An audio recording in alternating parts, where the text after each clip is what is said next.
See. I don't know if it's my Zoom that's muted. Let's see.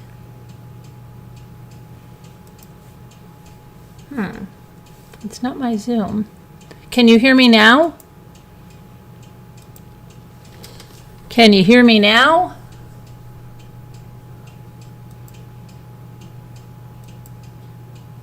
Let me see. Oh boy. Where's my live stream? I can't even find my live stream. Here I am. Can you sound yet? You can hear, no, you can hear me now? Okay, I don't know what the heck was wrong. My microphone wasn't muted, but it's just been giving me some issues. Okay, so you didn't hear anything that I said. So let me recap. I said that, hey, I'm making good time. I'm not that late. I said that we're going to start with the sad update about Audrii Cunningham, that she was found in the Trinity River. There was a press conference earlier today, and that's exactly what I'm talking about now. And then we'll go into, hi, Sherry. Hi, Star Pixie Mom. Gretchen W. Blue. Hello there, everyone. Bucky Ann L. Everybody from the last live, manager. Everybody, so sorry about the sound. But we're here now. Thank you for calling. All right, let me get to where we were. Okay, so yeah, there was a press conference, very sad update. The suspect is already in jail. He was arrested on an unrelated charge. Now they are expected to bring new charges of capital murder against him, and Texas is a death penalty state. Hello, Linda. So that's where I was when Kevin called. So I was saying that the capital murder charges are expected against the suspect who's already in jail, Don Stephen McDougal, who lived in a camper behind the home of Audrii. Audrii lived with her father, Joshua Cunningham. So search crews found her body, and she was in the Trinity River, right around the area where they found a backpack. It was an area around US 59 and the Trinity River Bridge.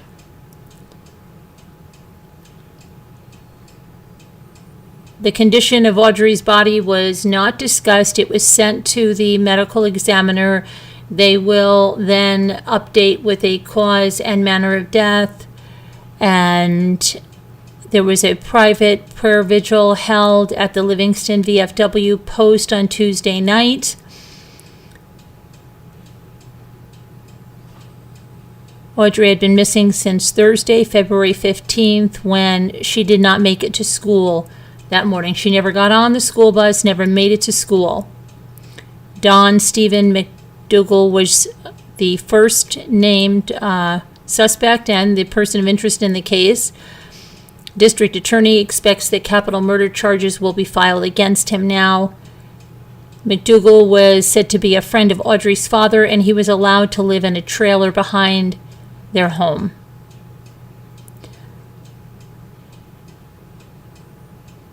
When at the news conference, they asked the sheriff if there was enough evidence.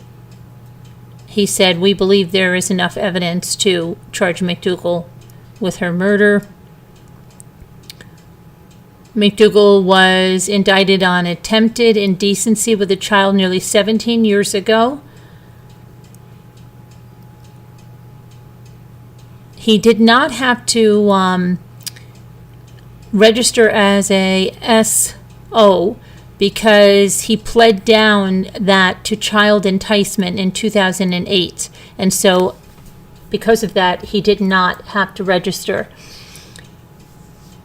But he has more than a dozen arrests that go, and a criminal record that goes back 20 years.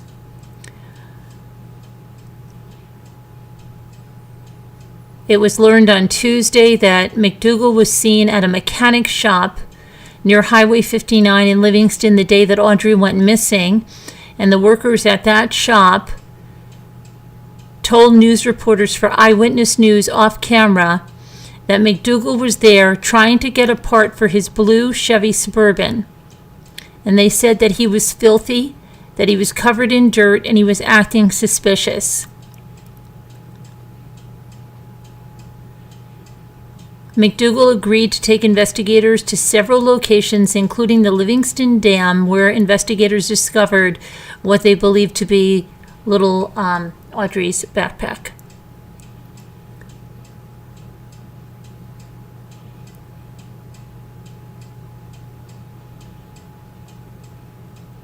Let's see.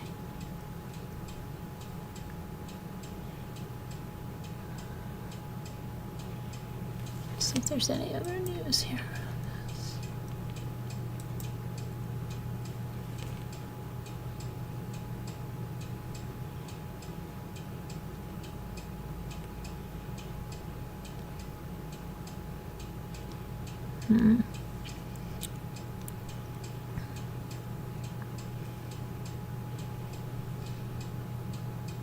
Okay.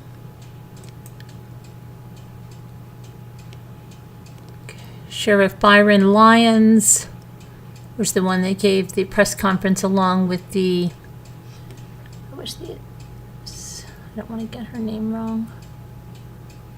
Let's see. Someone from the district attorney's office, and I think it was.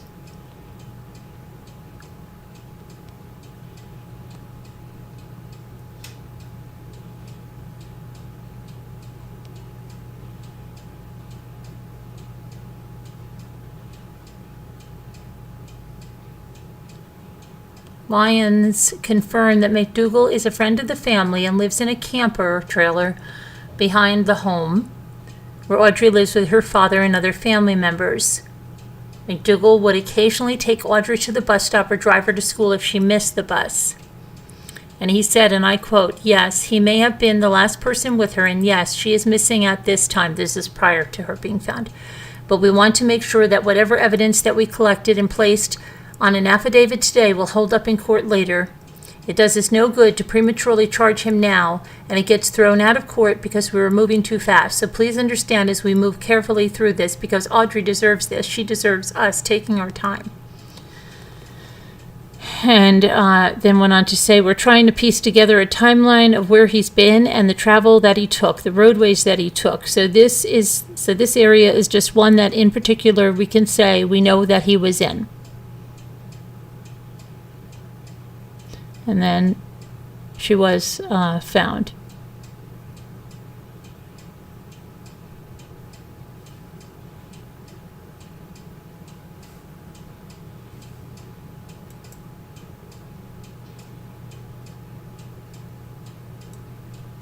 Let's do something else here really quick here.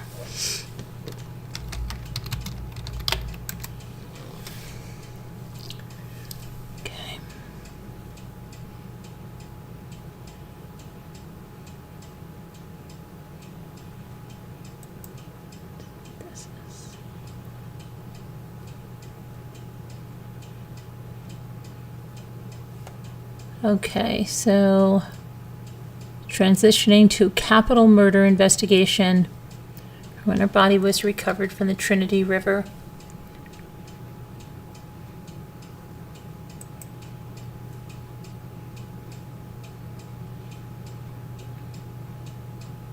He added that his heart aches with this news that her body was found in the Trinity River. Polk County District Attorney Shelley Sighton said that they are currently preparing an arrest warrant for McDougal, but he has not yet been charged in connection with Audrii's death. They added that there is enough evidence to label Audrii's death a murder.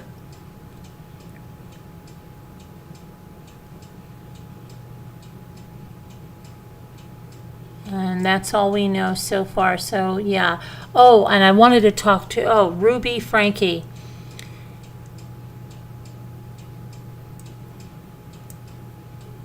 They were saying, it's so strange. I thought her sentencing was to happen on I thought it was the 22nd.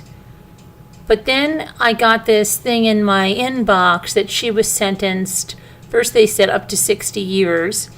And then they said that she was sentenced to 4 to 60 years to be determined by a Utah board or something. So let's see what's going on with that, and that Jodi Hildebrand got the same. But I thought she was not being sentenced until the 22nd.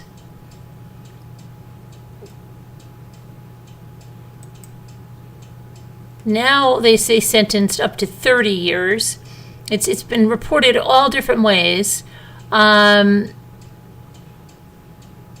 Each could serve as much as 30 years, the prosecutor says, after the hearing, the most severe penalty available under Utah law. But it's actually, there's 4 charges, and each ranges from 1 to 15 years, and the judge already said they are to be served consecutively, which would be 60 years possible, maximum 4 to 60.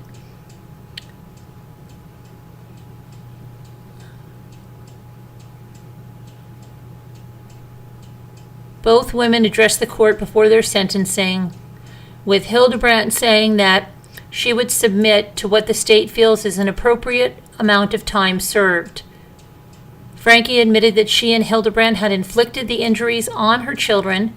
She said that she had been led to believe that this world is an evil place and that Hildebrand had never been her business responsibility, but that she had paid the other woman to be her mentor. Frankie also thanked public safety officials who rescued her children, calling them angels. My charges are just.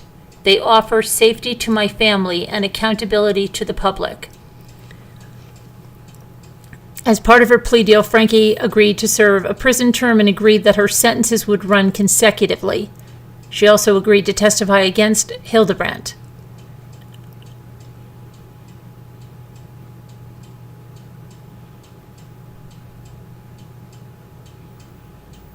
Okay, I just want to get, there's something, let me get her picture up here so at least we know if I do eventually go and change it to chapters that we're talking about something else. It's so weird, like so many things happen in one day and then, yeah, so, but I had something, it's just amazing that people were like all over the internet about this woman, and then usually they do that kind of stuff about somebody, like just think about somebody that they complain about for a long time. Trying to think.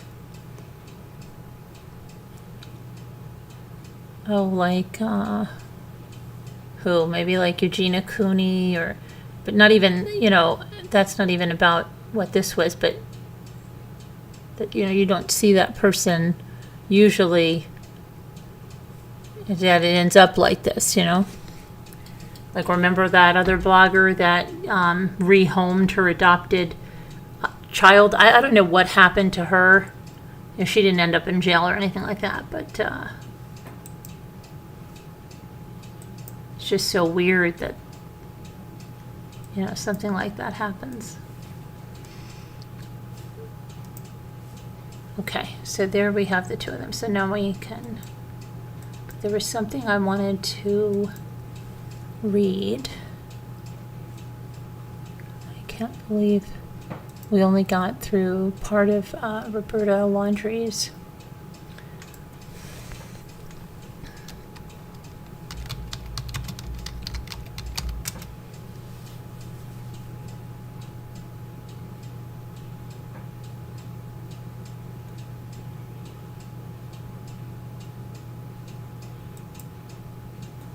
Okay.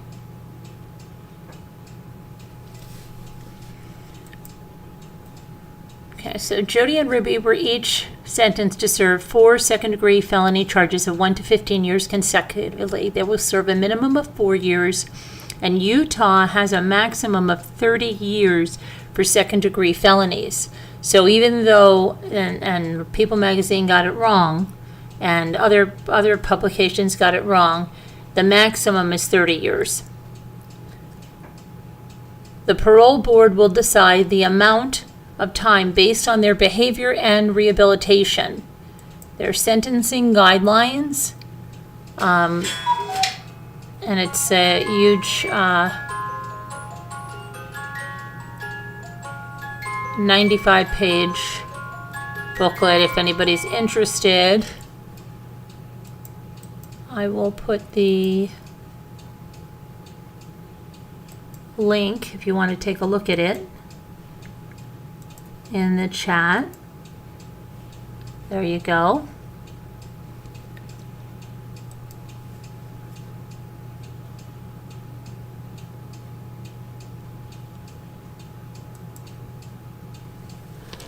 And let's see what their statement to the court was. Okay.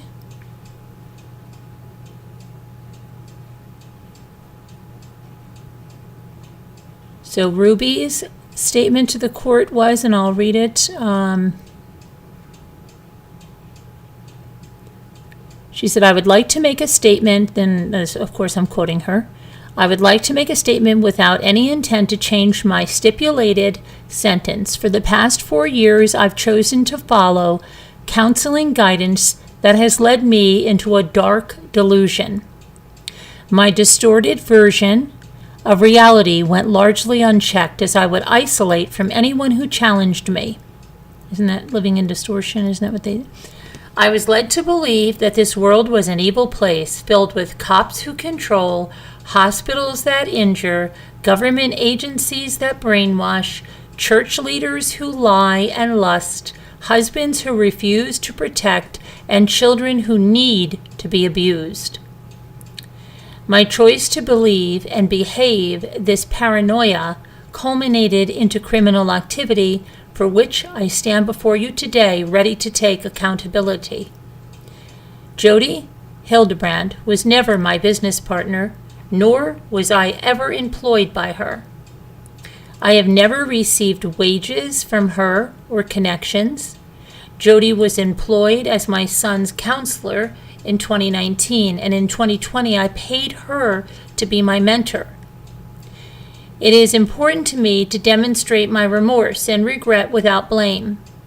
I take full accountability for my choices, and it is my preference that I serve a prison sentence. Thank you to the officers in Santa Clara and the Ivins City Police, Nick Hallman, Brian Palufo, C. Simon Pichiavit, Mike Pondoyo, Nick Tobler, John Ward, and Chief Flowers. You are the angels who came and saved my children. I especially want to thank Detective Jessica Bate. She plucked me out of a situation I didn't know how to get out of, and the moment she handcuffed me was the moment I gained my freedom. You were not the controlling ones, I was. Thank you to the medical staff at the Intermountain Hospital. Your skill, tenderness, and professionalism helped to heal my children. Jody and I inflicted the injuries, not the hospital. Thank you to the Utah Division of Child and Family Services, the Children's Justice Center, 4th District Juvenile Court Judge Suchata Vizel, and other key adults. You gathered my children under your wing and offered them love, compassion, encouragement. You were not the ones who were doing the brainwashing. Thank you to my bishop, Tom Hawks, and my stake president, Jim Nelson, for reminding me of the Lord's love for the lost. So much pain and suffering would have been avoided had I followed and heeded your counsel. I was the one who was deceived, not you. Thank you to the Washington County Prosecutor's Office, Prosecutor Ryan Sham, the legal assistants and discovery clerks, Washington County Attorney Eric Clark. You exemplify to me how justice and mercy are meant to coexist. My charges are just. They offer safety to my family, accountability to the public, and they did show mercy to me. Thank you to my attorney, Lamar Winward, and his staff. I would not be where I am today without them. Thank you to Randy Kester for your limitless energy in healing my family. My dear friends, Pam and Roy, I'm so sorry for letting you down. Because of your association with me, your innocence was called into question. My mother-in-law, father-in-law, Kevin's family, my cousins, aunts, uncles, nieces, nephews, and neighbors. You all saw the warning signs long before I did, and you did what you could. You wanted to help, but I pushed you away. My mother and father, I have been utterly wretched to you. You have offered me unconditional love, and for that I have offered you unconditional contempt. My siblings and their spouses, because of my decision to roll around in a pigsty. I've dragged your families through the mud in public. Yet when I desired to return as a prodigal sister, unlike the prodigal brother in the Bible, you stepped with my parents and ran out to greet me. Your capacity to love is unprecedented. Kevin, my husband of more than 23 years, you are the love of my life. I'm so sorry to leave to you to finish what we both started together. The ending of our marriage is a tragedy, and you are wrapped around my heart in a knot I'll never be able to undo. To my babies, my 6 little chicks, you are a part of me. I was the mama duck who was consistently waddling you to safety. I can see now that over the past 4 years, I was in a deep undercurrent that led us to danger. I would never have led you to darkness knowingly. I was so disoriented that I believed dark was light and right was wrong. I would do anything in this world for you. My willingness to sacrifice all for you was masterfully manipulated into something very ugly. I took from you all that was soft and safe and good. I took from you your mother. How terrifying this must have been for you. I will never stop crying for hurting your tender souls. You are so precious to me. I'm sorry. My choice to live in fear of the world has created a great vulnerability and a blind spot for me, where I have broken hearts, and I've caused people to suffer, and I have betrayed sacred trust. Watching my community respond to my charges with justice and mercy and grace and love is all the more evidence to me of how wrong I've been. The world is full of really good people. And finally, I'm sorry for twisting God's word and distorting his doctrines. My greatest desire is to stand in his court someday spotless and competent. Judge Walton, I know that standing before you today is a necessary step towards the end. Thank you to you and your staff for facilitating my opportunity to take accountability and to answer for my charges. I am humbled and willing to serve a prison sentence as long as it takes to continue unraveling all of this information I have believed and bought, swallowed, and acted out, and for my family to heal, and for the community to heal, and I understand this is going to take time. I'm committed to continuing my learning until all of my toxic layers are shed, and I am ready to re-enter as a contributing member of our beautiful society. Okay, Jody Hildebrand's statement says, I sincerely love these children. I desire for them to heal physically and emotionally. One of the reasons I did not go to trial is I did not want them to emotionally relive the experience, which would have been detrimental to them. My hope and prayer is that they will heal and move forward to have beautiful lives. I'm willing to submit to what the state feels would be an appropriate amount of time served to make retribution as an outcome.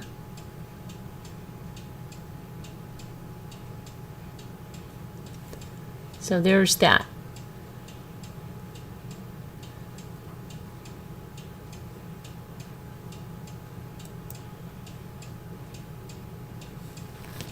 Okay. Next.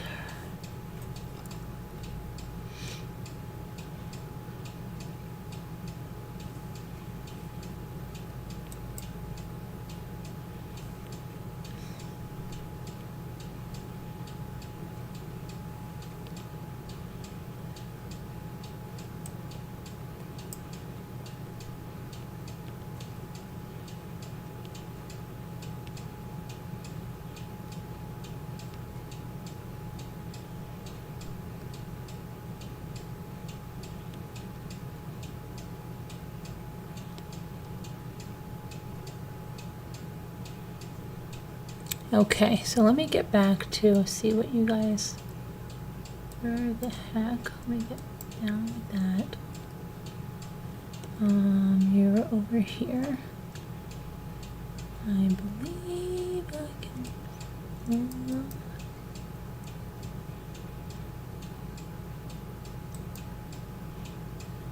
Oh my goodness, where are you guys? Here you are. Okay, so hi Emmy and everybody, Painted Black. She is a fibber, you say. Who else came in here? Okay, are you ready to get to Shanna Gardner? Let me just see something else before we move on with that.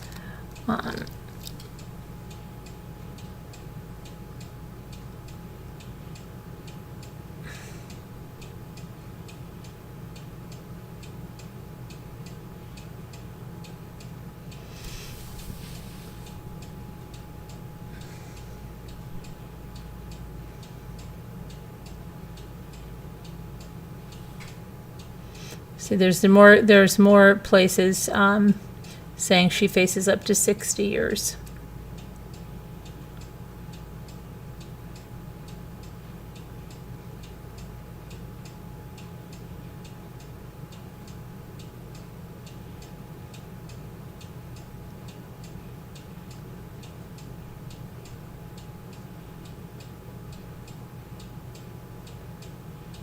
Oh my goodness.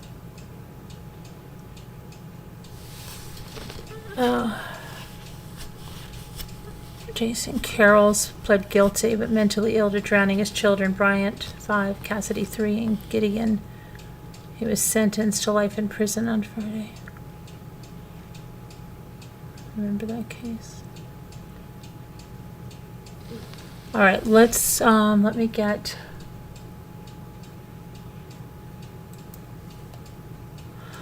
to our other stuff.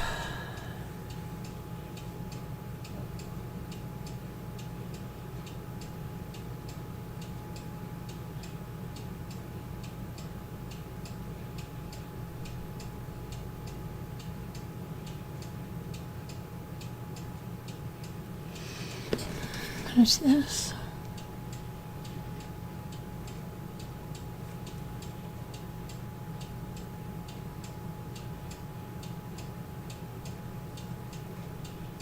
Okay, so let me just get the documents up here.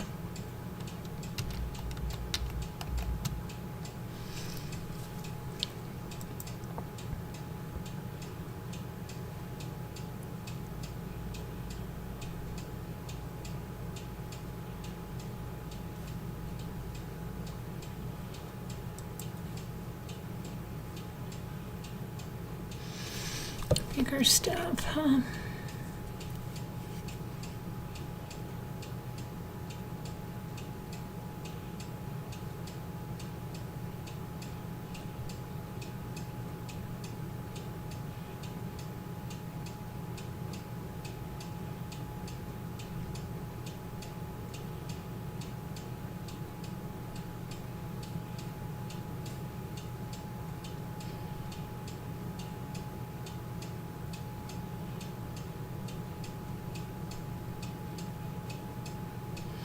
So there was a lot of information last night that we watched about how they met, how Shanna and Jared met, but there was also a lot that wasn't in there. Her mother has apparently made her blog private now, I think. Interesting stuff there, but let me go into get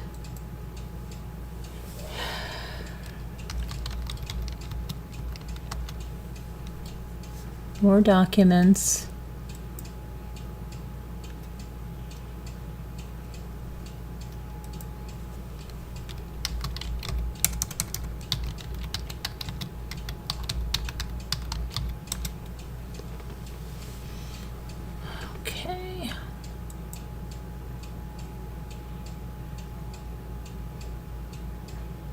I also wanted to look up some of these addresses, her house. This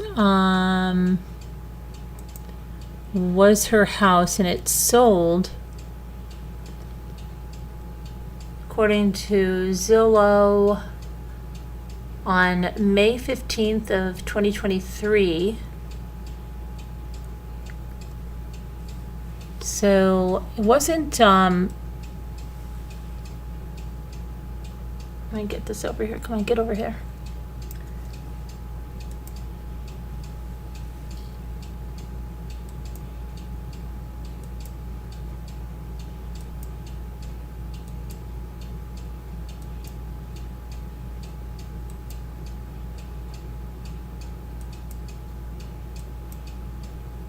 It wasn't anything that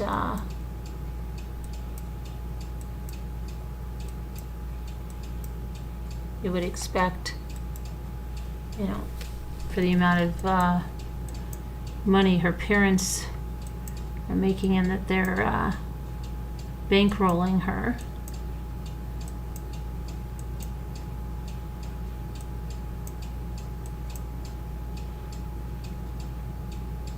I think this is interesting. I don't know if this is where she did her baking, like, or is this, what was this sink for? Was this for, did she have dogs? Like, what was that? What's up with that?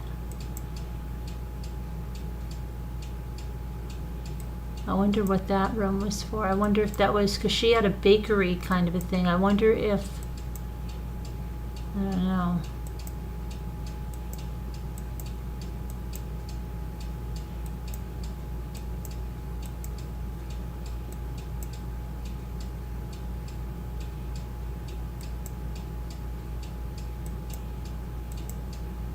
I mean, she didn't even have a pool or anything.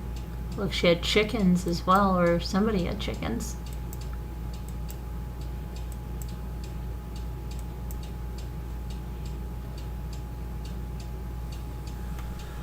Okay, so she was in the Marsh Inlet Court. Shelley and Sterling bought that house for $500K, and they owned it. They paid off the deed for 2023, and then they gifted it to Mario Shanna after Mario's arrest in March. They sold it for $880K to a couple.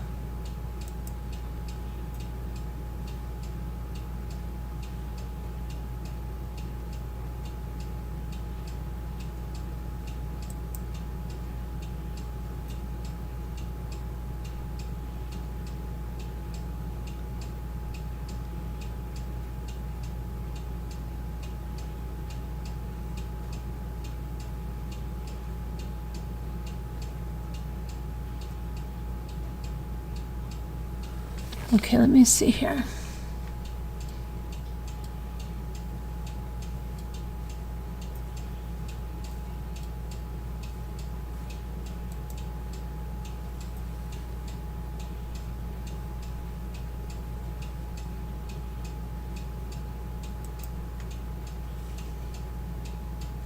Jared. So I think we did. Let's see where that brings us. These right here. Let's see if we've gone through these.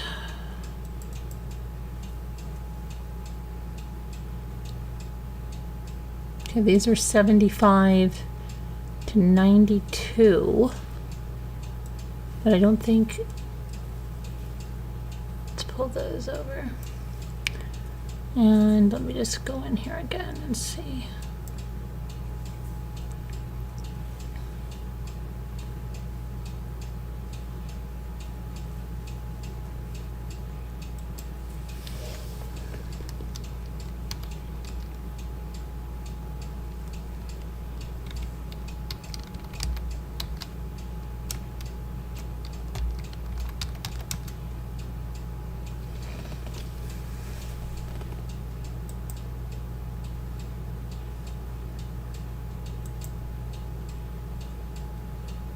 Oh, already got those.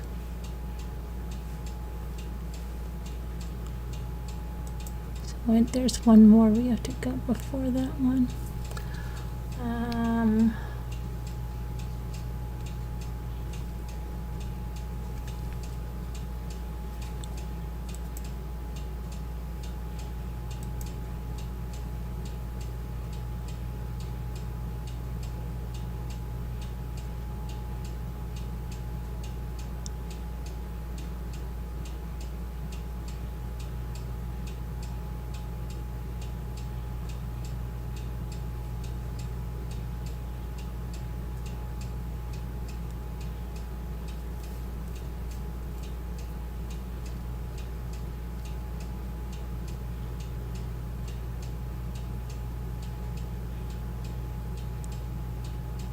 Okay, so let me just go over here and get these. Sorry about this.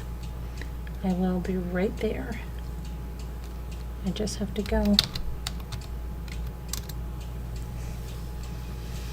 Okay, let's see if we get that 93 to 119. I'm pretty sure we got those. Let me get 30 here. That's 58. I think we did that one. 38 to 58. We need 59 to 74.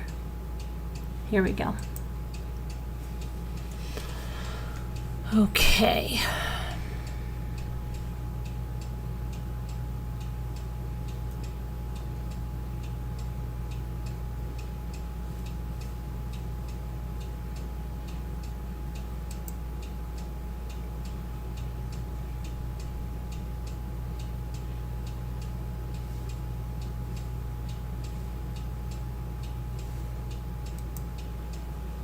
$59, $74.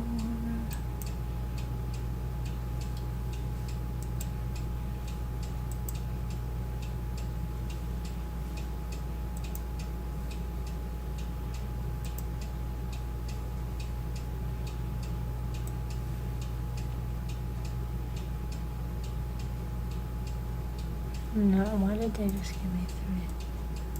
That's not the one I wanted. I wanted 59 to 74. Hang on. I want this one.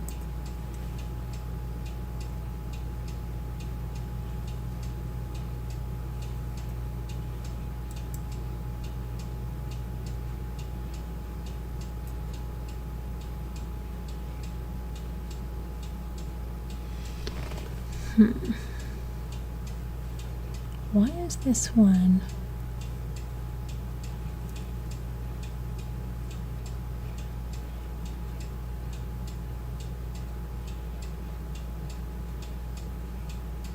Okay, I just want to pull this over.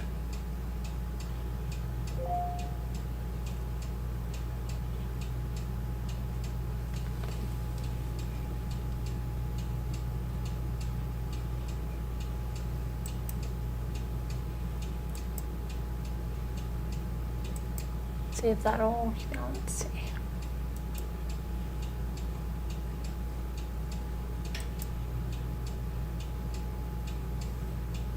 It's downloading, hang on.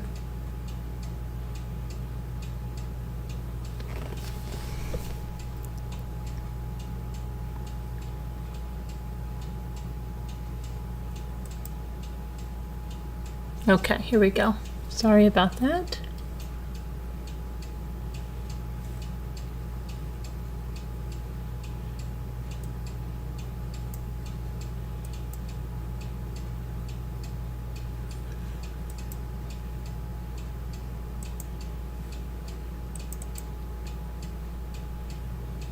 Okay, where's my thing to pull this over? Here we go. Okay. Get over there, get over there. Okay. So, March 8th at approximately 12:56 hours, contact was made with Michael Cale Abernathy by telephone. During the initial canvass, Detective Connor made contact with Sean Patrick Mason, who was located at 1564 Marsh Inlet Court. Mason informed detectives he believed Mario Enrique Fernandez Saldana to be a suspect in this case. Mason informed detectives he had had issues with Fernandez Saldana stemming from an incident in 2018. Mason has accused Saldana of killing his personal cat as well as stray cats in the neighborhood. At approximately 11:17 hours, I made contact with Mason in reference to the statements he made in the initial canvass. Mason explained his dispute with Fernandez Saldana over the cats. Mason advised Fernandez Saldana would get aggressive and make threats of physical harm to people who fed the stray cats in the neighborhood. Mason stated detectives should speak with Michael Abernathy, who lives at 1780 Marsh Inlet Court, in reference to the case. Contact was attempted with Abernathy at his residence, but he was not home. Abernathy made contact by telephone at 12:56 hours. Abernathy advised that he and Fernandez Saldana were casual friends. Abernathy confirmed the comments made by Mason in reference to the shooting of the stray cats. Abernathy stated he saw a pellet gun used by Fernandez Saldana in the garage. Abernathy stated he never saw a real firearm, nor did Fernandez Saldana talk about owning a firearm. Abernathy stated he did not know much about the victim, Jared Bridegan. Abernathy stated Fernandez Saldana would complain about the victim periodically. Abernathy advised Fernandez Saldana would complain because Bridegan would not cooperate with the children's schedule.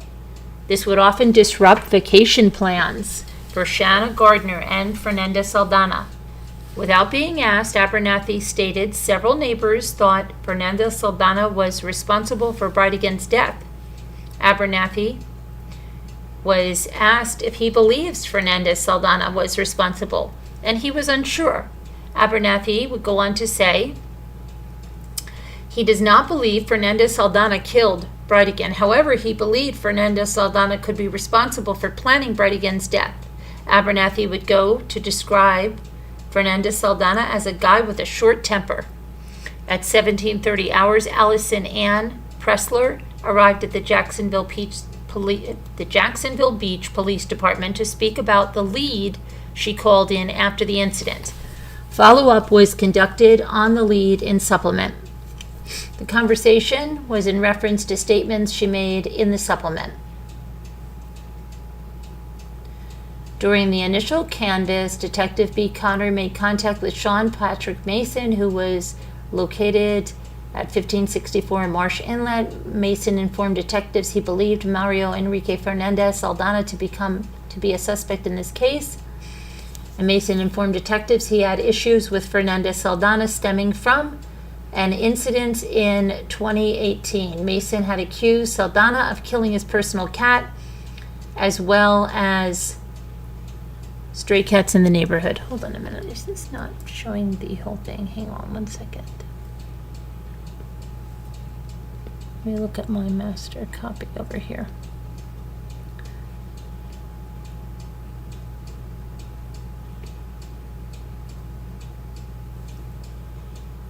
We're on 226, right?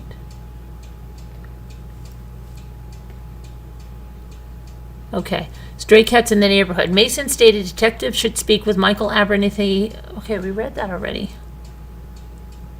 Why is this in here again? Hang on a minute.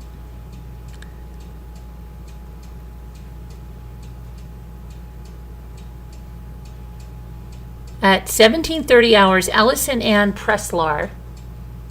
Okay. So I'm just going to go by my main copy here.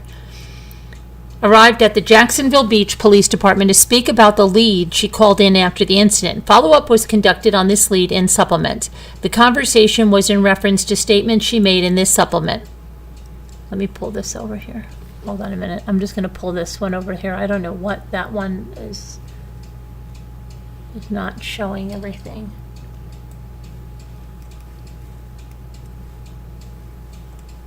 Get over there. Okay. Follow-up was conducted on this lead in supplement.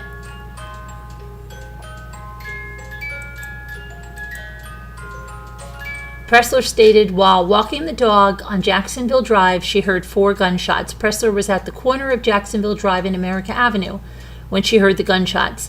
As Pressler began heading back to Sanctuary Way, she saw a blue, older model truck stop after going south on Sanctuary Boulevard.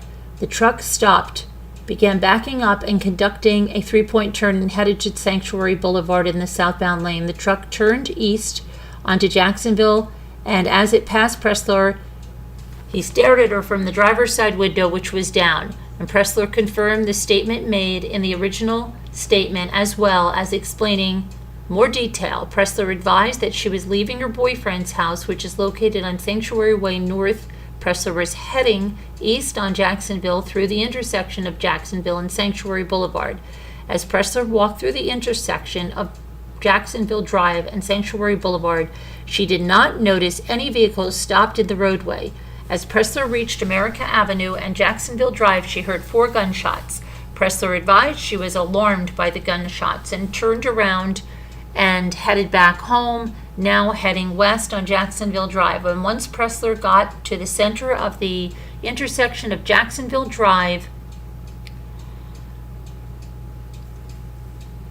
and Sanctuary Boulevard, she noticed an older model blue truck with silver trim turning around in Sanctuary Boulevard. Pressler noted what appeared to be 2 large black trash bags in the bed of the truck. Pressler advised she noticed the truck turning around approximately 1 minute after she heard gunshots. After reviewing surveillance video from Jacksonville Drive and America Avenue, there are only 2 trucks seen leaving the area from the time of the incident. The first truck is believed to be a smaller Toyota Tacoma heading north on America Avenue. The second truck is seen heading east on Jacksonville Drive 1 minute after the last gunshot is fired. This truck appears to match the vehicle of interest noted prior to the shooting.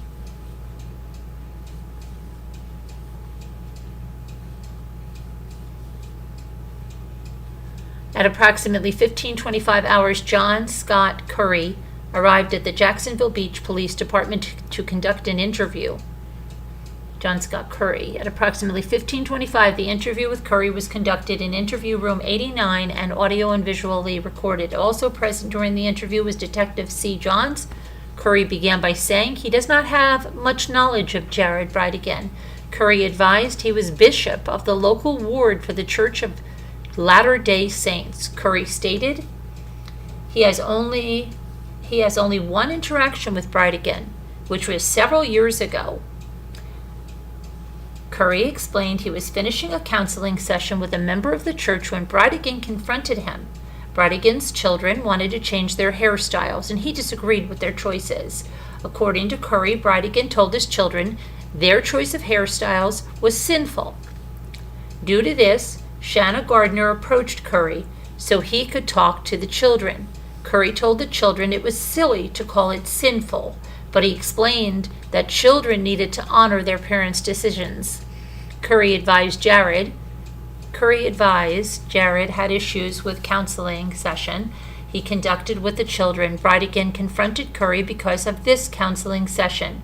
Curry explained to Bridegan took issue with his conversation with Gardner because she was no longer a member of the church.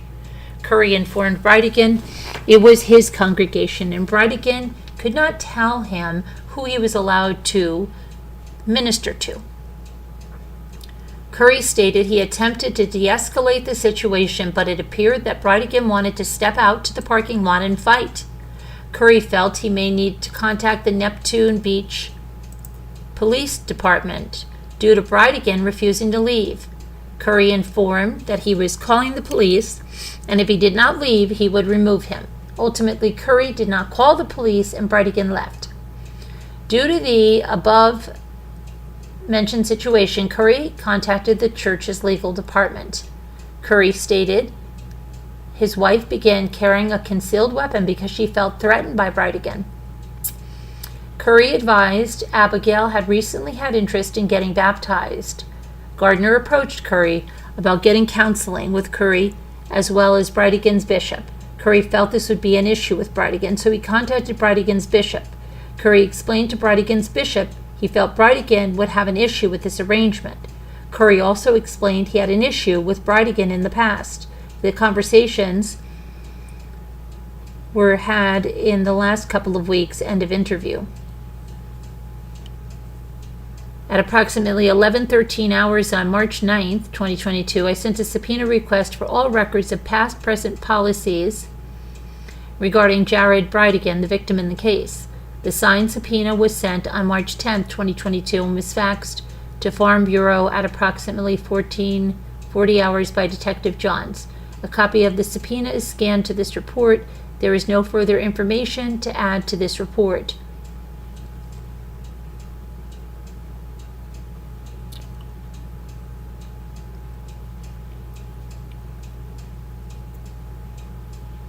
Thursday, March 10th, 2021. Approximately 15:50 hours. Justin Bridegan arrived at the Jacksonville Beach Police Department to conduct an interview. Jay Bridegan advised the day prior he remembered an incident involving his brother and a relative of Mario Fernandez Saldana. At approximately 15:50 hours, the interview was conducted in interview room 89 and was audio and visually recorded. Also present was Detective Courier. Jay Bridegan stated he was sitting in his office the second day after his brother was killed. While sitting in his office, he stated 3 words came to him. The 3 words were blue truck, ice cream, and redneck. Jay Bridegan advised he did not bring it up because he did not think that it was important. He felt he needed to bring it up after hearing the information of the vehicle of interest being released. Jay Bridegan began to describe a birthday party his brother threw for Abigail and Liam at Adventure Landing. This party took place several years ago. While at the birthday party, one of Fernandez Saldana's relatives was at Adventure Landing. Jay Bridegan advised his brother was upset about this because he thought they were being followed. Jay Bridegan would go on to explain he felt his brother was disturbed because of an incident during the divorce. Jay Bridegan advised his brother told him Shanna Gardner placed a bug in his vehicle. This was placed in the car to spy on his brother. Jay Bridegan began explaining an interaction with Fernandez Saldana that took place on his child's birthday. Jay Bridegan advised Fernandez Saldana and Gardner showed up to his house unannounced with a present for his child.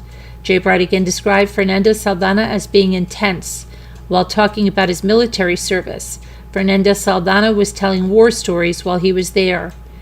Jay Bridegan would go on to explain what he thought happened to his brother. Jay Bridegan felt Gardner and his brother were constantly going back and forth, tit for tat. He felt Gardner would have taken issue with his brother fostering his religion with the children. Jay Bridegan advised that Gardner would probably feel like her children were being indoctrinated. Jay Bridegan felt Gardner would vent to Fernandez Saldana about the situation. He felt eventually Fernandez Saldana would get together with his friends and do something about it. Jay Bridegan felt this would have taken 2 people to plan and execute the plan. Jay Bridegan would go on to explain his departure from the church and how this affected his family. Jay Bridegan read an email that from his brother, which he felt was an example of how Jared Bridegan could be condescending. End of interview. March 14th, 2021, at approximately 1100 hours, toll records were requested for the following individuals: Alexandria Taylor, John Biggerstaff, Shanna Gardner, Mario Fernandez Saldana, Justin Bridegan, Stephanie Marie Kim, Jeremy Ordway, James Spicer, Michael Swapsey, Brianna Vreen, Kirsten Bridegan. Once the requests had been approved, they were submitted to the carriers and scanned into the report.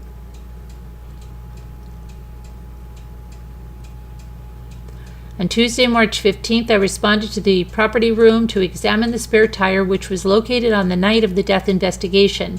Fully gloved, I unwrapped the tire and set it on a flat surface. During my investigation, I located 3 areas which appeared to had passive drops of an unknown liquid. All 3 drops were on the outside of the tire, on the outside rim of the tire. I identified these areas with a black Sharpie marker for future DNA collection. I rewrapped the tire with brown paper and resealed it for evidence preservation. The original wrapping removed was preserved for evidence and entered into police property.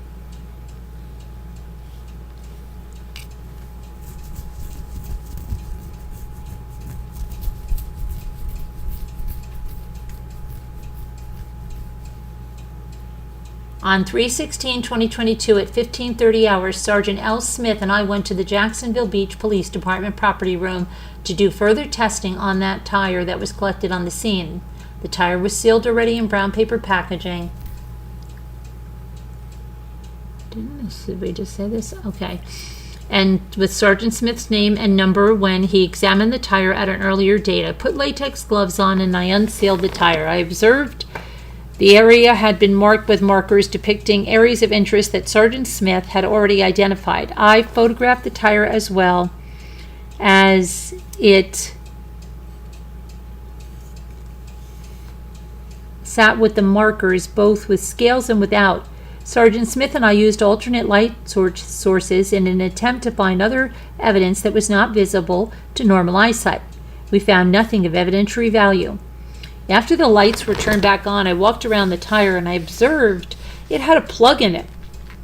I marked the area with tape, I photographed it, and I pulled the tire plug using a pair of pliers. Once the plug was out, I placed it into an evidence envelope. I also observed an area of the tire that appeared to have a possible fingerprint. I used a clean and disposable brush and fingerprint powder in an attempt to collect the print. I was unable to do so due to the possible fingerprint being dry. I then used a DNA swab on the area to collect any residual DNA that might have been in the area. I swabbed 5 different areas of the tire for DNA collection, S1 through S5, and I placed all the swabs into the original packaging in separate envelopes. I placed a control swab into its original envelope and into an evidence envelope. I changed my gloves out in between each swab to ensure no cross-contamination of the area. I collected that valve stem cap and placed it in the envelope. I collected the brown paper packaging from the tire and placed it into another brown paper bag. I resealed the tire, placed the date and time of the opening and closing on the paper packaging. All pictures were copied onto a DVD and submitted into property. All DNA swabs, stains, controlled swab, tire plug, valve stem cap, disposable brush, and fingerprint dust, and original packaging were submitted to property. That ends my involvement in the case.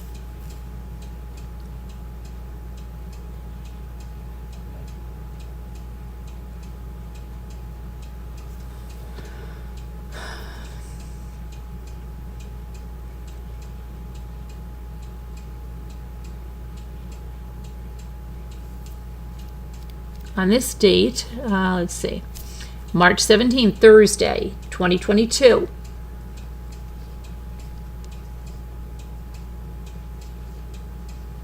Okay, the subpoena return from J.P. Morgan Chase was received for Jared Bridegan. The information was placed on a disk and dropped into property. The subpoena returned from Navy Federal Credit Union was received for Mario E. Fernandez Saldana. The information was placed on a disk and dropped into property. The subpoena returned for Navy Federal Credit Union was received for Shanna L. Gardner. The information was placed on a disk and dropped into property. On this date, March 18th, myself and Detective Lamont made contact with Redacted, who is the ex-girlfriend of Fernandez Saldana. She relayed information about an abusive relationship with Mario. She agreed to meet for a recorded interview, which will be conducted at a prearranged time, Friday, March 19th, 2022. Interview with Cody Sammons, witness. At 11:30 hours, I met with Cody Sammons at police headquarters. The interview was conducted in the soft room and was audio and visually recorded. Detective J. Lamont was also present during the interview. Salmons stated he met Mario and Shanna at the Black Hive Gym in Jackson Beach around the same time in 2017, before they were dating each other. He stated that Shanna was working out there and Mario was the handyman. Someone was asked what his impression of Mario was when he met him, and he responded, sketchy. He stated he had just made weird comments. He also was very weird how Shanna and Mario got together. He stated they started dating and were married 6 to 8 months later. Salmons was asked about his impressions of Shanna. He stated she was great, and he did not see what Shanna saw in Mario. He stated that Mario and Shanna kind of stopped hanging out with the rest of their friends after they got married. Salmons stated either the day of or of the following day of her wedding, he found Shanna next to her car at the gym, throwing up from drinking all day. He stated it was very odd that they got married so quickly and then kept it a secret from Mario's family. He stated Shanna had a lot of problems with Mario not telling his family about them getting married. The last time he saw Shanna was at a wedding on New Year's Day 2022. At a 2019 Christmas party prior to that, he stated they all attended a party at Go Rock in Jax Beach. Salmon stated they left, but his sister went out to the beach bars with some friends. He stated he later received a weird text from his sister, but then could not get in touch with her. He stated he got a text from his sister's phone from Shanna stating his sister, Chelsea, was pretty messed up and they were taking her home. Salmon stated he was uncomfortable with this, so he went to Shanna and Mario's house to pick her up. Oh, this is that girl, right? When he arrived, he stated his sister was fully naked in the bathroom with her eyes rolling in the back of her head. He stated he took her from the house to the Baptist Hospital beaches. He stated Mario stated he had videos on his phone of Chelsea naked. He stated Mario was joking about the videos. When asked why he was so concerned about Chelsea going home with a couple of friends, he stated Chelsea was not close with Mario and Shanna and was there with other friends she was closer with and would have gone home with them. So he had a weird feeling. Shanna explained that Chelsea was naked because they were just trying to get her to feel better. He was asked if there was any confrontation with Mario during the incident, which he stated there was not. He was asked what the hospital stated about his sister's condition, which they stated they indicated her blood alcohol level was very high. He stated she is a seasoned drinker but does not get blackout drunk. He stated that one of their friends indicated she was fine one moment and not the next. He stated his friend Josh stated Mario just showed up out of the blue and stated that they were taking Chelsea home. Salmons was asked how Shanna was at the wedding they both attended on New Year's Day 2022. He stated she looked rough and dragged down. He was asked how Shanna changed. He stated Shanna used to be super fun and lively, but she looked super tired when he saw her at the wedding. He stated Shanna had made some comments about being busy with the bakery and Mario was not able to help her due to his disability. He stated that after they got married, Shanna alienated herself from her friend group. He stated he thinks Mario is controlling and did not want her hanging out with anyone else. He was asked if he ever heard Shanna or Mario talk about Shanna's ex, but he stated he never directly heard anything. He was asked if he knew anyone else that knew Mario or Shanna, and he stated Brent Parrish, the gym owner.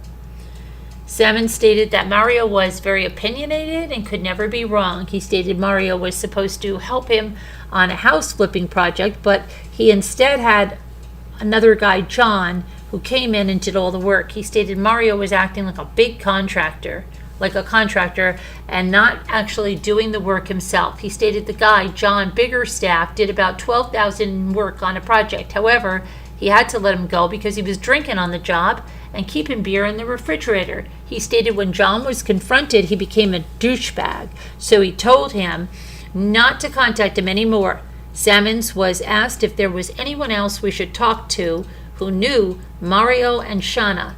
He provided the name of Josh, who also worked at the gym, but he was not sure of the last time or any contact information. He also stated Hannah McCann could be a good person to talk to.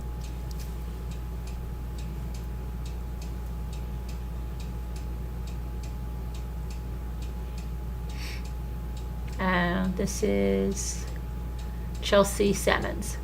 At 1300 hours, I met with Chelsea Sammons at police headquarters. The interview was conducted in a soft room and was audio and visually recorded. Detective Lamont was also present during the interview. Sammons stated she first met Shanna at Black Hive and then met Mario afterwards, both from around the gym. She stated Shanna was really nice and fun when they first met. Sammons was asked what her interactions with Mario were like. She stated, he was always at the gym, offering to stretch out the girls and wanting to give them massages. She stated she found him a little bit of a weirdo, but not creepy. She further stated that she went to a Christmas party at Go Rock in 2018 or 2019, and then went to Bricks in Jack's Beach. She stated she did not remember anything other than going to Bricks and then waking up in the hospital. She stated she was told that Mario came into the bar and got her, which was very weird because Mario did not come to that bar with them, but seemed to just appear. She stated that her brother had her location, so he came and got her and took her to the hospital. Sammons stated she did not remember anything, but was told by her brother that she was found naked. She stated the hospital told her she just drank too much, but that she stated she drank frequently back then and knows it was not just alcohol. She further stated Mario texted her the next day and told her that she should come to their house and watch the videos he made of her.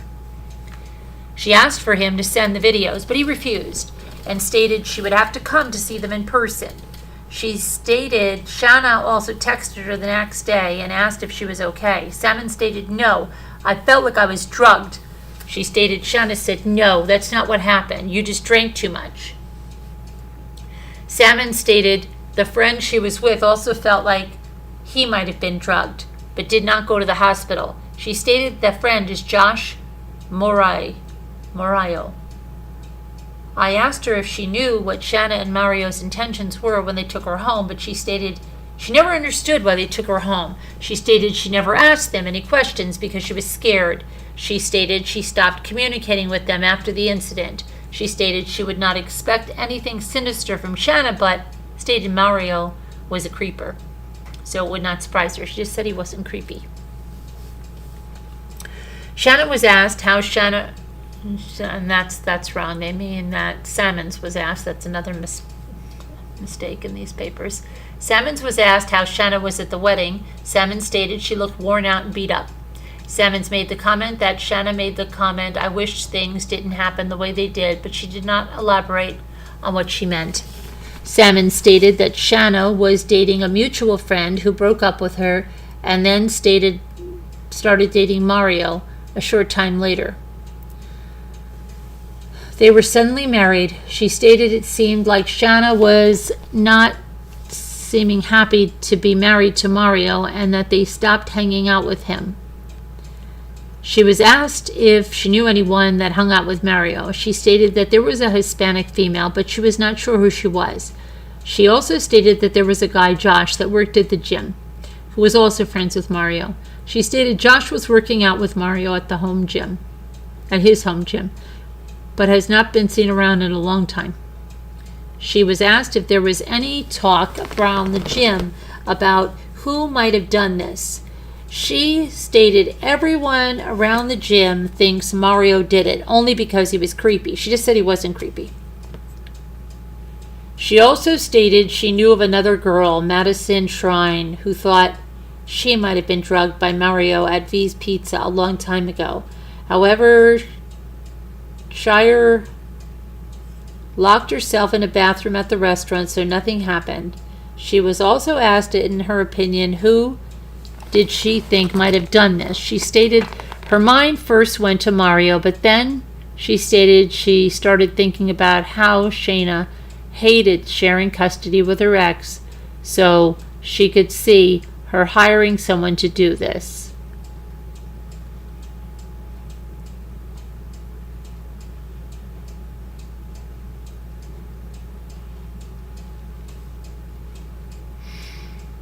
At approximately 1700 hours on March 16, 2021, I received copies of 6 10mm pistol transactions from Beach's Pawn located in Jacksonville Beach. The transactions are as follows: Julianne Dial, Keith Charpenter, Kevin Hill, Patrick Clements, Rodney Reedy, Stephen Diltz. Each transaction has been checked through law enforcement. No one in this group is registered to a Ford truck matching the vehicle of interest in this case.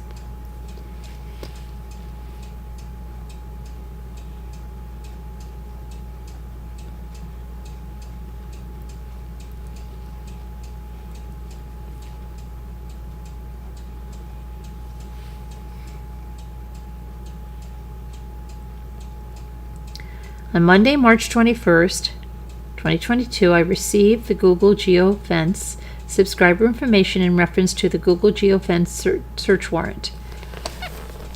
Okay, so let's see. The following subscriber information is listed below: Matthew Mills, Robert Dixon, Maureen, just something or other. Also, I received Google GeoFence search warrant returned from Cradle Creek Preservation. On Tuesday, March 22nd, I went to the Duval County Courthouse to obtain signatures for the completed GeoFence search warrants returns.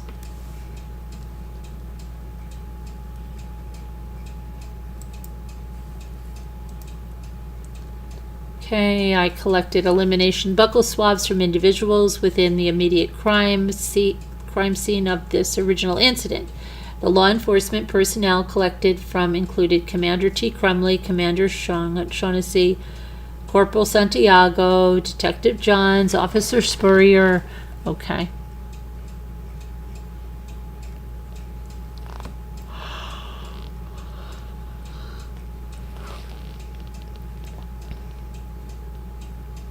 March 22nd, myself and Detective Corporal Y. Santiago went to Something to conduct the interview with Something's former girlfriend of Mario Fernandez Saldana. Okay, let's talk about her. At 10:29, myself and Detective Corporal Santiago conducted the interview of this is his girlfriend, his former girlfriend, of Redacted. The interview was audio recorded only. She stated she met Mario through Tinder, but her sister, Danae Carey, actually knew him previously. She thinks they might have met through a military friend. She stated she has not been in contact with her sister and is not sure of her location. She was asked if Mario was still on Tinder, which she stated she did not know. She stated they went out for about a month around July prior to moving into Mario's house. They lived there with 2 people, Alexandria Dusek and an unknown male that moved out. Shortly after they moved in, she lived there until around November of 2017. After the lease ended in November, they parted ways and did not speak anymore. She was asked if the relationship was exclusive, which she stated she thought they were together at the time. However, she stated that they were definitely not together. She stated Mario did not bring any other girls around, but she had a hunch. She stated that Mario was sexually abusive. She stated there was one time in particular when they got mad at each other, and she was scared that Mario was going to hit her. She stated that altercation was about if they were exclusive or not. She stated that prior to this conversation, they were staying in the same room and acting like they were in a relationship, but they were not in a relationship. She stated after the altercation, Mario moved into the room downstairs that was vacated by the male that moved out. She stated a lot of the details are fuzzy because she was going through a rough time. She stated she was having a hard time financially and moved in with Mario so quickly because she had nowhere else to go. She stated she felt like she had to deal with anything that happened because she had no other place to go. She stated when the male's roommate moved out, she took over paying his portion of the rent. Mario's demeanor changed towards her. She was further asked about what type of abuse happened between Mario. She stated she was not sure how far into detail she could go. She described an incident where she and Mario were in the shower, and Mario turned around and eyed her in the shower. She stated she asked him to stop because it hurt, but he continued until he finished. She stated there would be other times where they would be sleeping in the middle of the night and Mario would wake up and would wake her up to have relations. She was asked if she ever tried to tell him no or have a conversation, which she stated no.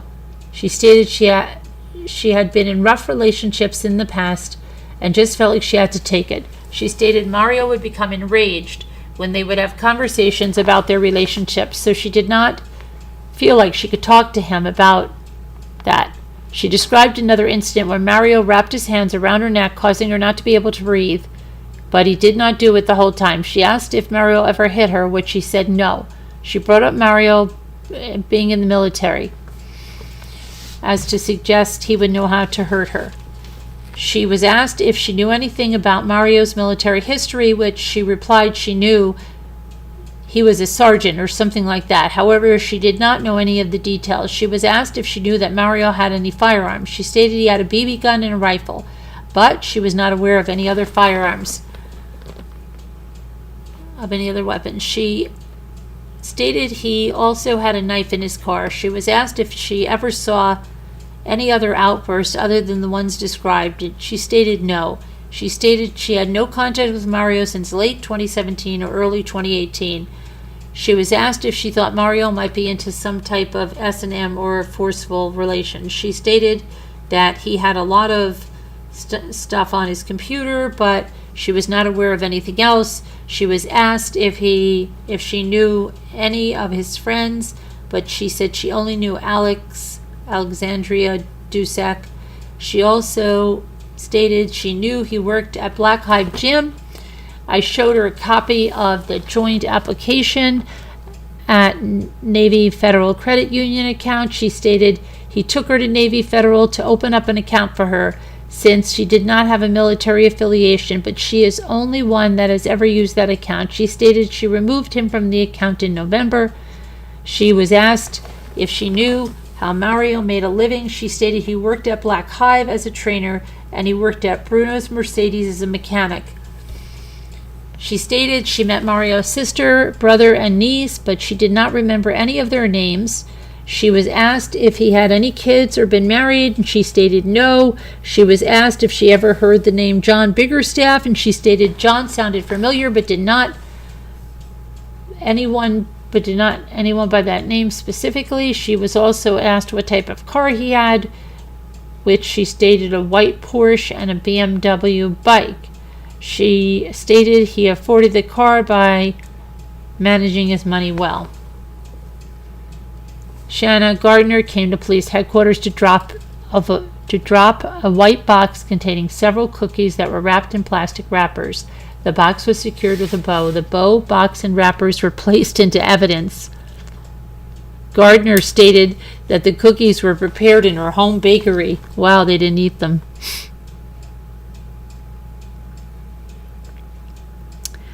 On 3/23/2022, she only brought them 6 cookies. Is that? I collected buccal cheek swabs from Detective Courier. Separate swabs were taken of both his left and right cheek, and I placed them into separate packaging. The swabs have been placed into property as evidence.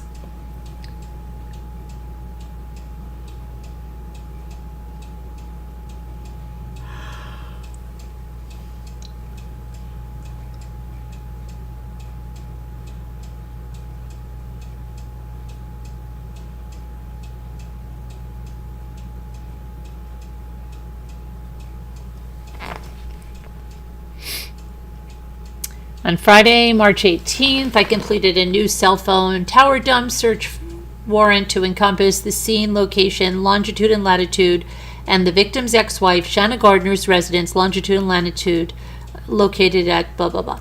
On Tuesday, March 22nd, ASA Christina Stifler approved the new phone tower dump search warrant.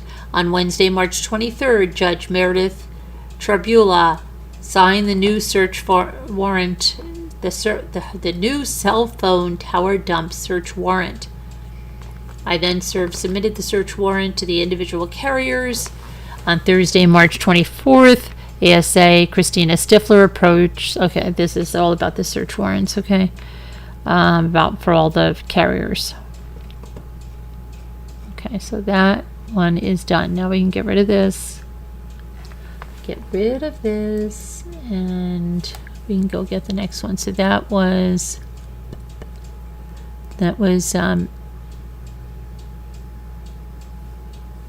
so now we've got our next one, which is this one.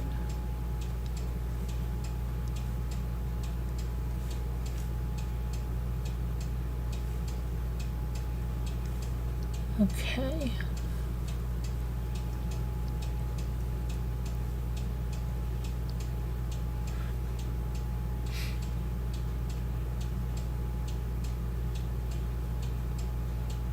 Trying to see which tab it's this. Where is your tab? Okay, here we go.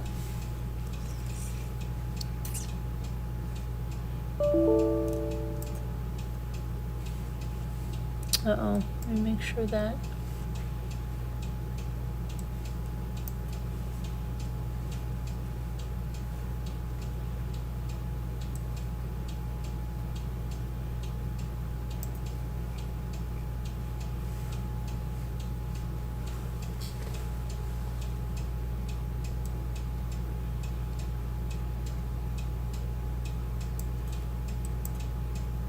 Hold on, now my Google Chrome wants to give me a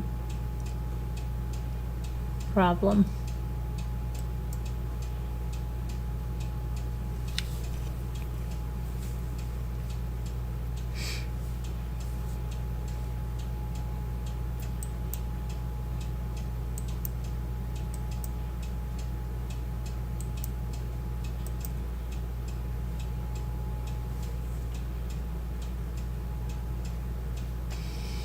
Okay, hang on, it's just giving me an issue right now. It's giving me an issue.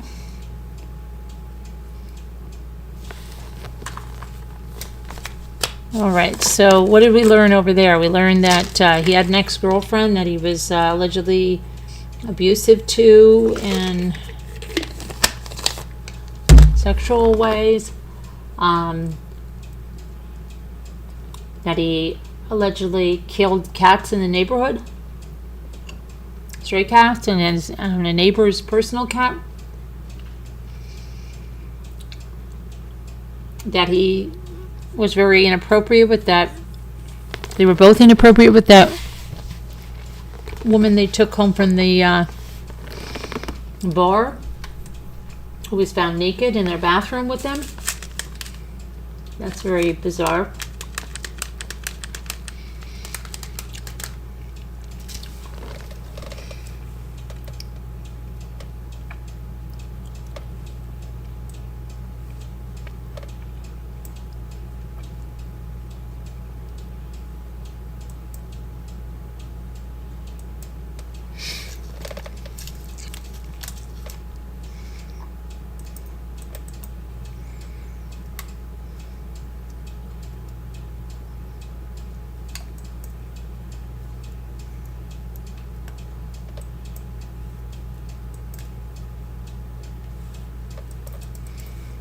Okay, I'm just going to have to shut Google Chrome, and then I'm going to have to redo this.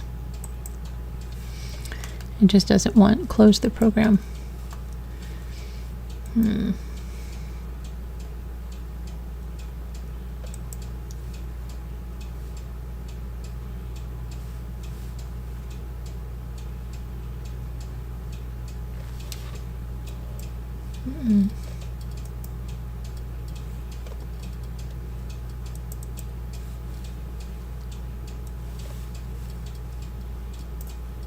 Here we go.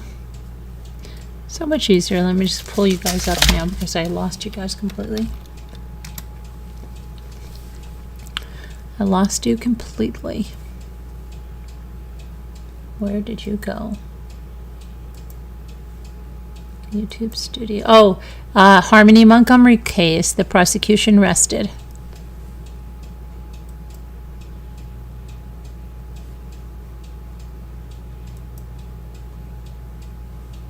So many things. So many things. So many things.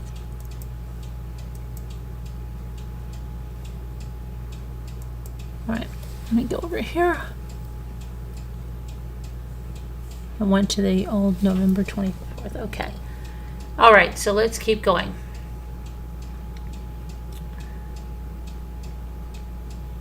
On 3/28/2022, I met with Detective Lamont and collected an elimination buccal swab from him. Friday, April 1st, April Fool's Day, I received an email from the Records Department in reference to a UPS package. The package was the subpoenaed documents from the Farm Bureau with the canceled life insurance policy documents for Jared Bridegan.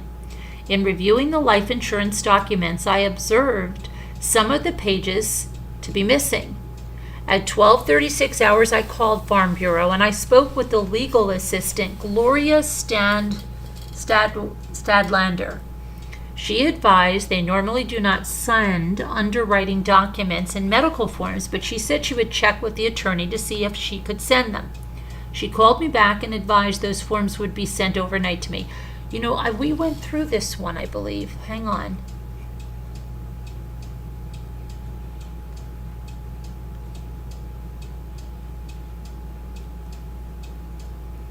Yeah, we did this one, so let's go. We got to get another one. Sorry. Hang on. We went through this. I remember this.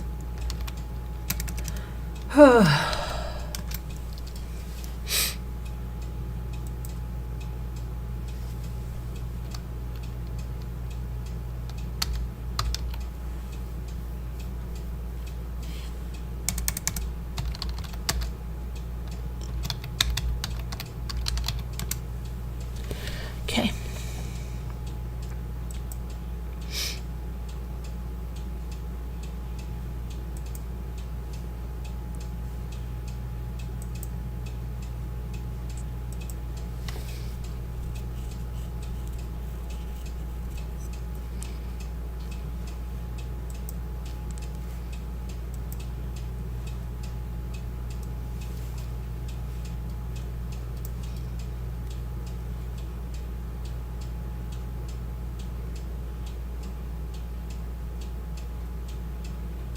Hold on, I don't know if we went through these. Let me see.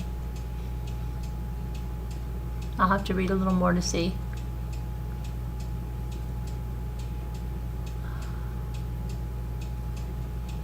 Yeah, this is when he went.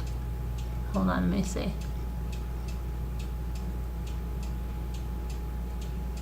Yeah, we went through this. This is when Tenon when he went up on that whole trip to North Carolina, yada, yada, yada, yada.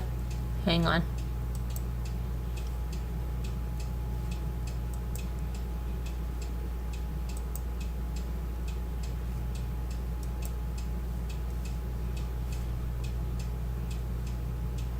So we went out of order, remember? We were out of order.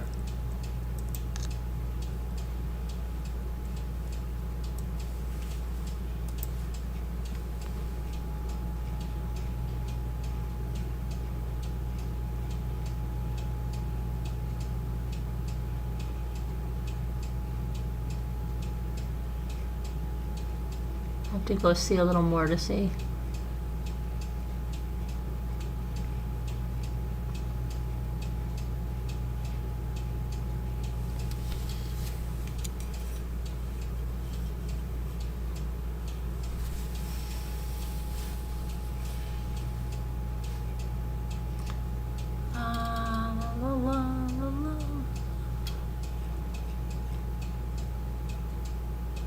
Davila, she has been in talks.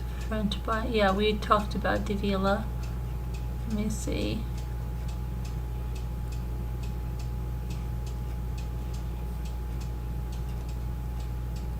Yeah, we did this one. Hang on.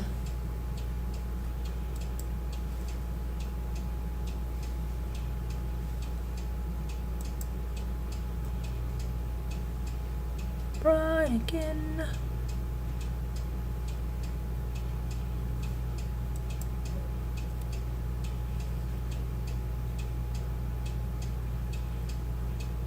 I wonder if we did them all now.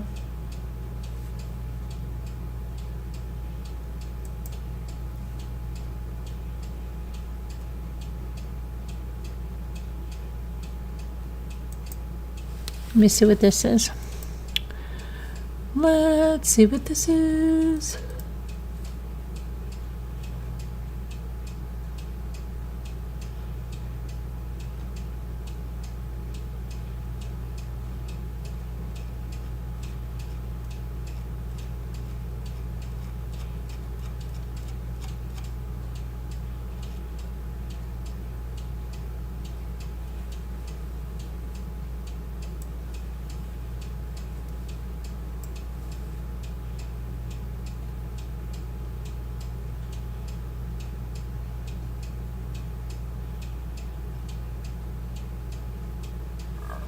I saw that already. Okay.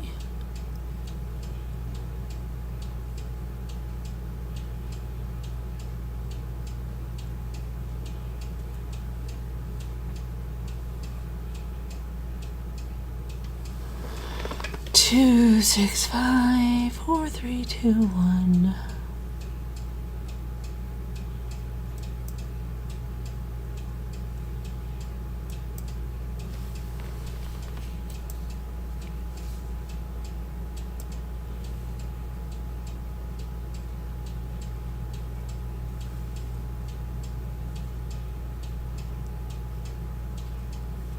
Okay, so I think we have gone through this all now. Hang on.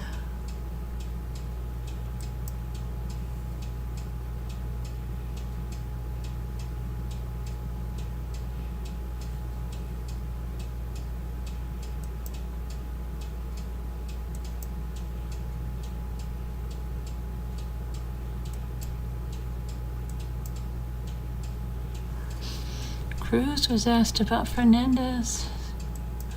I already went through that. Okay. That's done.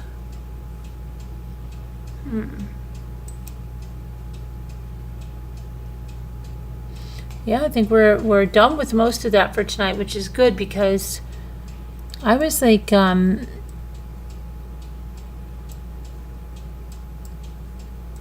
incoherent but no, I wasn't earlier. You heard Adam Montgomery's dad died over the weekend. Let me see.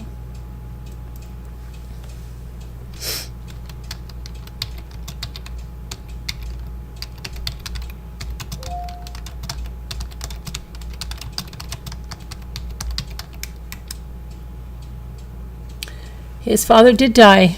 Yes, he did. He overdosed. Wow. He had 4 children. He had 3-year-old twins? Wait, his father had 3-year-old twins? Wow. Okay, the state rested its case after calling dozens of witnesses. Hold on, if we're going to do this, we have to get, we want to make sure we can go back and pinpoint this. So let's do Adam Montgomery's. We have to update on this anyway.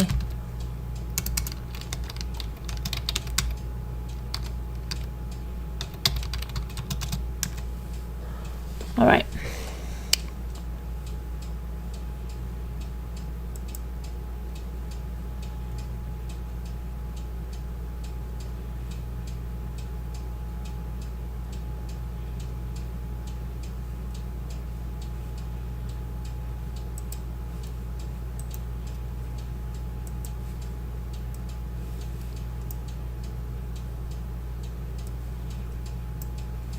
All right, here we go. So it says, the state has rested its case after calling dozens of witnesses over several days. Adam Montgomery, 34 years old, faces charges of second-degree murder, second-degree assault, witness tampering, abuse of a corpse, falsifying physical evidence in connection with the death of his 5-year-old daughter, Harmony, in 2019.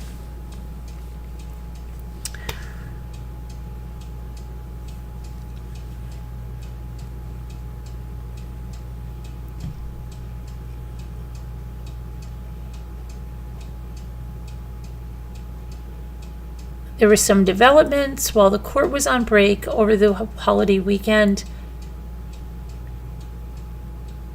The attorneys for Adam Montgomery have filed a motion to exclude Kayla Montgomery's testimony from jury deliberations.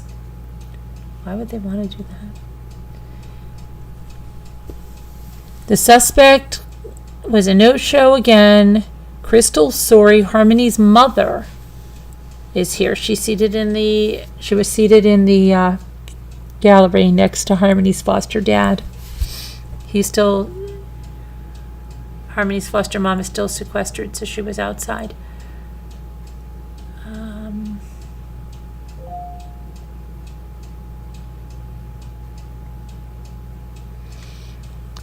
Adam Montgomery's father died over the weekend. He overdosed. He was living in Florida and had 4 children. The youngest are 3-year-old twins.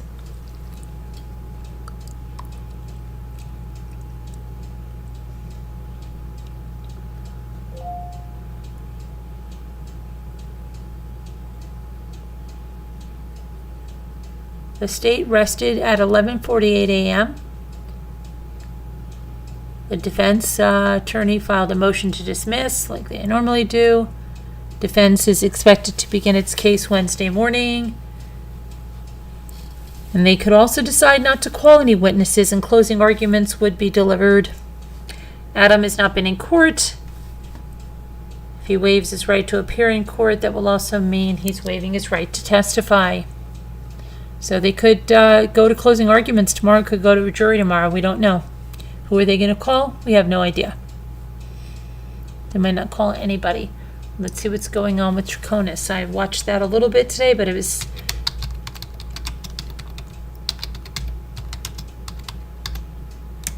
going on so long, it's like ridiculous.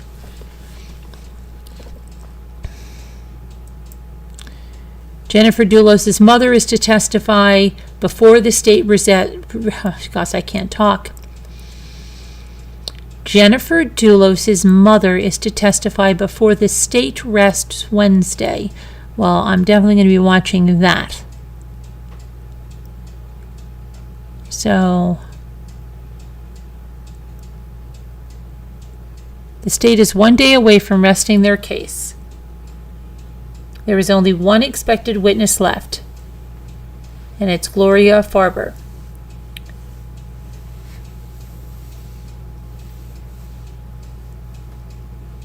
Former lead investigator John Kimball was back on the stand to hammer down inconsistencies and new details. Let's see.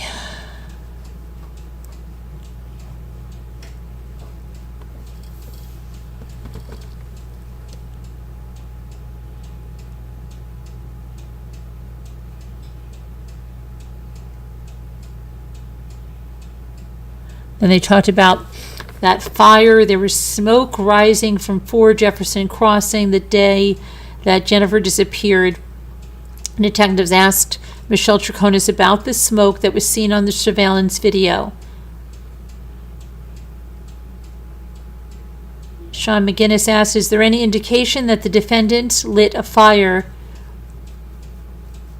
"There is not," Kimball said. State wrapped direct examination of Kimball by tying in some of the additional details Troconis was giving during the interview with the timeline seized from photos Dulos' 4 Jefferson Crossing home. The defense then had a chance to cross-examine. Let's see. And so her mother will be testifying tomorrow. That will be something I want to see. Then they will rest their case. Yeah. Okay.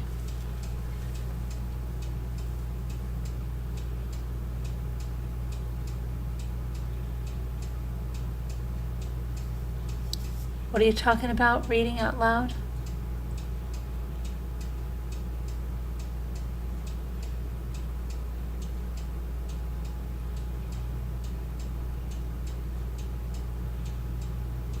Okay. Well, I think I'm going to call it a night. We've done a lot of videos today. I have to finish Roberta laundry, which I'll do tomorrow. And thanks for being here. See you guys. See you guys later. All right. Thank you for coming. God bless. Prayers. Love you guys. See you. Bye-bye.